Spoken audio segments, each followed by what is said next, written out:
ایک خاتون آئی اور اس نے حضور سے کوئی مسئلہ پوچھا تو آقا کریم نے فرمایا پھر آ جانا. تو اس نے کہا اگر میں پھر آؤں اور آپ نہ ملیں، اس کا مطلب یہ تھا کہ آپ اس دنیا سے کوچ کر گئے ہوں، تو پھر تو فرمایا میں نہیں ملوں گا، ابو بکر تو ملے گا نا. تو علماء نے کہا یہ خلافت کی طرف اشارہ ہے. حضرت ابو بکر صدیق رضی اللہ تعالیٰ عنہ سے بہت زیادہ حضور پیار کرتے تھے، اور آقا کریم علیہ السلام نے اپنی زندگی میں 3 دن ان کو مصلی پہ کھڑا کیا ایام مرض میں. پھر 17 نمازیں حضور کی موجودگی میں حضرت ابو بکر صدیق نے پڑھائیں. پھر حضور کا وصال ہو گیا، اور یہ دردناک لمحے تھے حضور کے وصال کے. اللہ اکبر! صحابہ کے کلیجے جل گئے.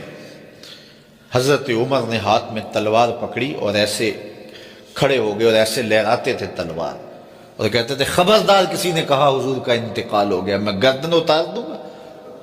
کوئی وصال نہیں ہوا حضور کا. حضور تھوڑی دیر بعد اپنی حالت پہ آ جائیں گے. یہ سکتے کی کیفیت ہے. حضرت زید بن عبداللہ کے بیٹے نے جا کے کہا ابا جی حضور کا انتقال ہو گیا.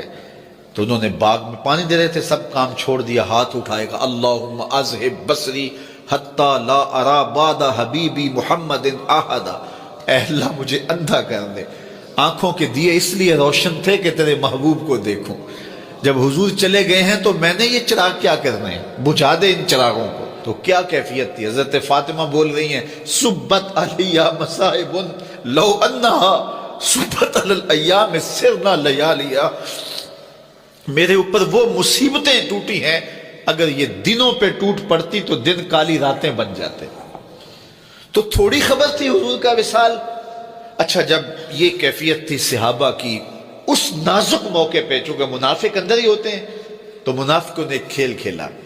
وہ صحابہ میں پھیل گئے اور کہنے لگے واہ واہ حضور کے دم سے رونقیں تھیں، مسجدیں آباد تھیں، سجدے تھے، قرآن کی تلاوت تھی.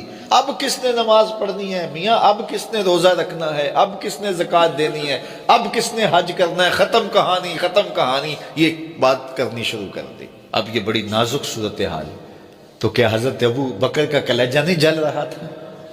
لیکن اس موقع پہ حضرت ابو بکر کھڑے ہوئے، اور پھر حضرت ابو بکر صدیق نے لوگوں سے مخاطب ہو کہا لوگوں مجھے ایک بات بتاؤ کہ تم اللہ کی عبادت کرتے تھے یا حضور کی کرتے تھے؟ لوگوں نے کہا کہ اللہ کی. تو کہا کہ کیا حضور کے وصال کے بعد تم اللہ کی عبادت چھوڑ دو گے؟ کہا نہیں. کہا مجھے بتاؤ جس دین کو سر بلند کرنے کے لیے حضور نے اپنی ساری زندگی لگا دی، تو کیا حضور کے چلے جانے کے بعد اس مشن کو چھوڑ دو گے؟ لوگوں نے کہا نہیں. تو کہا پھر اٹھو اور نبی کے دین کا پرچم تام لو. حضور کا وصال ہو گیا ہے، اب حضور کے مشن کو ہم نے اٹھانا ہے اور اپنے کندھوں پہ وہ بوجھ لینا ہے. تو کیا جس کے لیے حضور نے اپنی جان تک دے دی، تو کیا ہم وہ مشن چھوڑ دیں گے؟ صحابہ کے اندر ہمت پیدا ہوئی. کہا کیوں چھوڑیں گے، ہم تو اٹھیں گے اور پہاڑوں سے بھی ٹکرا جائیں گے. تو یہ وہ موقع تھا جس موقع کو سنبھالا حضرت ابو بکر نے. منافق تو چال چل گئے تھے، صحابہ پر صدموں کے پہاڑ ٹوٹ رہے تھے. ساری ذریت اسلام ساری زندگی جو ہے وہ تعریفیں کرتی رہے، مدح و ستائش کرتی رہے. ابو بکر صدیق کا یہ حق نہیں ادا ہو سکتا. یہ احسان کیا ہے امت کے اوپر حضرت ابو بکر صدیق نے. آیا حضور علیہ السلام نے انت صاحبی فی الغار و صاحبی علی الحوض. اے ابو بکر تم غار میں بھی میرے ساتھی ہو اور حوض کوثر میں بھی میرے ساتھی ہو. اور آقا کریم علیہ السلام نے یہ بھی ارشاد فرمایا سب سے زیادہ جس نے میرے اوپر احسانات کیے ہیں وہ ابو بکر ہے. حضور نے فرمایا کسی کے مال نے مجھے اتنا نفع نہیں دیا جتنا ابو بکر کے مال نے دیا. جتنا ابو بکر کے مال نے دین کو، اسلام کو، میرے کاز کو نفع دیا ہے، میرے حضور نے فرمایا اتنا کسی کے مال نے نفع نہیں دیا. اللہ اکبر. فبکا ابو بکر. تو جب یہ بات حضور نے کہی تو ابو بکر رونے لگے. وقال ما انا بمالی الا لکا. حضور میں بھی آپ کا ہوں، مال بھی آپ کا ہے.